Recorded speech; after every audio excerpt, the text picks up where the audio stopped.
Hello everyone, and welcome to the Business Fundamentals Specialist video series. Today we'll be going over an introduction to management in Management 101.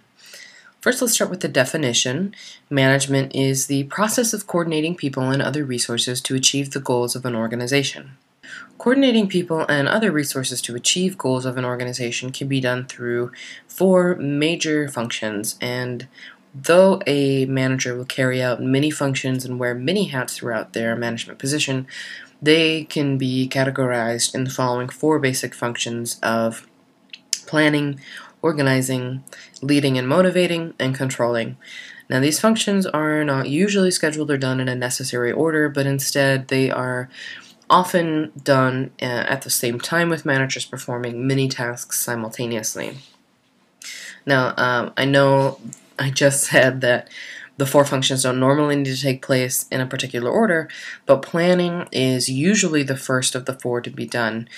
Logically, as with any important task, planning is usually the first place to start. It is the same for management, since the three other functions rely on the planning being done first.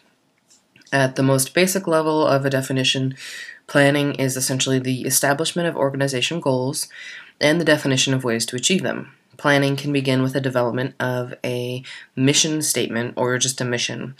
A company mission is really what its name implies, a statement of the company's mission. When creating a personal marketing plan, which is a great thing to do as you develop your career, this would be your mission statement instead, of course. But the mission statement is overall a declaration or a statement of the basic purpose the firm has that really differentiates it from other companies. After creating the mission statement, strategic planning can take place. Strategic planning is the process of creating goals and objectives and allocating the resources needed to achieve them. The second of the four basic functions is organizing the enterprise, and the organizing of the enterprise is the grouping of resources and activities to accomplish an end result in an efficient and effective manner. This is simply the delegation of responsibilities, tasks, and ideas to a group or individual after providing the necessary resources to carry out the tasks they've been given. This requires a deep understanding of the possibilities and potential that a personnel has, as well as the needed characteristics or skills for each task or position that you delegate. Leading and motivating, which is the third of the four basic functions. Leading and motivating deal with the human resources of a company, which are humans.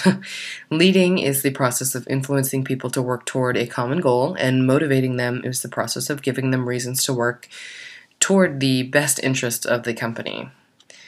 Controlling ongoing activities is really the process of evaluating and regulating activities that are continuously ongoing. This evaluation and regulation is done to ensure that goals are achieved throughout the company. There are three steps to the control function, which are setting standards, measuring actual performance, and taking corrective action. So the first step, of course, is the setting of standards to which performance can be measured against, then actually performing or measuring performance, and finally taking corrective action when necessary. And corrective action can be anything from a small reprimand to termination. Some managerial roles. There are many different roles that a manager plays, and 10 according to some research that the book mentions. They can be grouped into three broad categories, which are decisional roles, interpersonal roles, and informational roles. Now, a role is a set of expectations that one is expected to fulfill. So as a participant in a group study or a group assignment, your role will be assigned to you, as are to your other teammates. And this is a role that you are expected to do and expected to fulfill for the success of the overall group. And the same is for a manager's role. They are given roles so that they can help the success of a company. The first category, again, is decisional role. As the category title hints to, these are roles based on decision making. There are four specific managerial roles in this category, and they are the entrepreneur, the voluntary initiator of change, the disturbance handler, who may have to deal with things like a company strike, The resources allocator, where the manager decides which budgets to cut and which requests to approve. And lastly, the negotiator, where managers can settle disputes, confrontations, etc. In the interpersonal category, there are three main roles. The figurehead, who serves as the face or representative for an event or client meeting. The liaison, who serves as the intermediary between two groups. And lastly, the leader, who serves as an example for others in the organization, as well as a source of motivation and development of employees and their skills and abilities. The informational role is one in which the manager either gathers or provides information for others or for themselves, and they have the following roles that they can play. The role of monitor, where the manager actively seeks information that may be of value to the organization. The discriminator, who transmits key information to those who can use it. And lastly, the spokesperson, who provides information to people outside the organization, such as the press, the television, reporters, and the public. Now, this is also a role for public relations professionals, but a manager can also step in to offer information, especially if they are the one most knowledgeable on the subject. And from there, it just makes sense that in order to be an effective manager, you would need the following skills, which relate to the roles that we just went over. As a recent graduate or someone looking to enter into a management role, whether that be in human resources or other departments, having these skills will be a great benefit to you. The first are interpersonal skills. Interpersonal skills are those related to dealing with employees on a humanistic level and the ability to deal with others inside and outside of an organization. Examples can include knowing how to relate to others, understand needs, and overall being an empathetic manager who shows genuine compassion. An important skill needed to have to be an interpersonal manager is that of great communication, whether it be written or oral. The tone you use, the words you choose, and the way in which you present yourself can all affect the way people perceive you.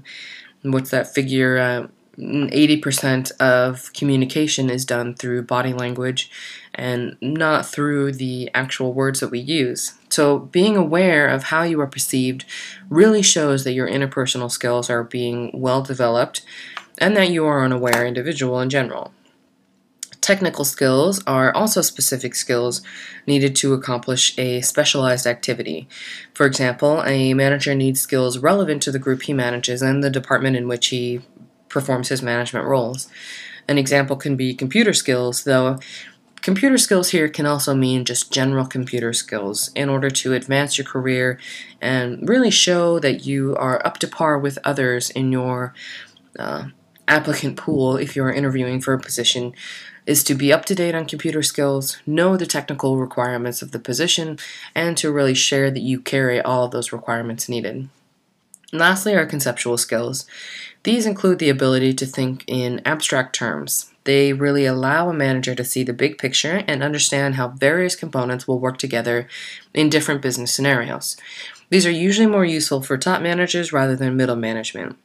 One example of conceptual skills could be critical thinking. Critical thinking allows managers to identify problems correctly, generate reasonable alternatives, and select the best alternatives to solve problems. So that about wraps up our introduction to management. Thanks for your attention, and please let me know if you have any questions. You can post them to the management forum or email them to me at ashley@businesstraining.com.